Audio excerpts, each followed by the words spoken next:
Ventre plat, comment manger sans avoir de ballonnement gênant? On ne le répète jamais assez, une alimentation équilibrée doit comporter 5 portions de fruits et légumes par jour. Ce sont eux qui apportent à notre organisme des antioxydants, des vitamines et des minéraux. Cependant, il ne faut pas les manger à n'importe quel moment de la journée si l'on veut éviter des troubles de la digestion. On vous explique pourquoi et comment faire en sorte de bien les digérer. La digestion des fruits est différente des autres aliments.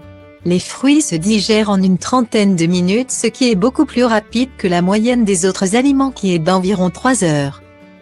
Si vous mangez un fruit en fin de repas, cela signifie que votre fruit va se retrouver bloqué dans votre estomac sans rejoindre l'intestin grêle qui va lui permettre d'être digéré. Pendant ce temps-là, il va sécréter du glucose puis de l'alcool. Un phénomène de fermentation va se créer dans l'estomac qui sera source de ballonnement et autres inconvénients.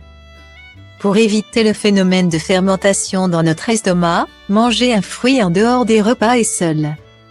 Ainsi, il pourra facilement transiter de l'estomac jusqu'à l'intestin grêle sans provoquer d'effets secondaires. Autre option, mangez un fruit après les 3 heures de digestion d'un repas. Par exemple à l'heure du goûter. Ce qui est toujours une bonne idée quand on a un petit creux. Profitez-en d'ailleurs pour choisir des fruits qui ne font pas prendre du poids comme la pomme, la banane ou les fraises. Si l'on veut vraiment manger des fruits en fin de repas, la solution pour éviter tout problème de digestion est de les manger cuits. Cela peut être d'autant plus intéressant de transformer vos fruits crus en compote s'ils sont trop mûrs. Cela vous évitera de les jeter et de les gaspiller. Et dernier conseil, si vous vous lancez dans des compotes, évitez de trop les sucrer pour privilégier une alimentation healthy.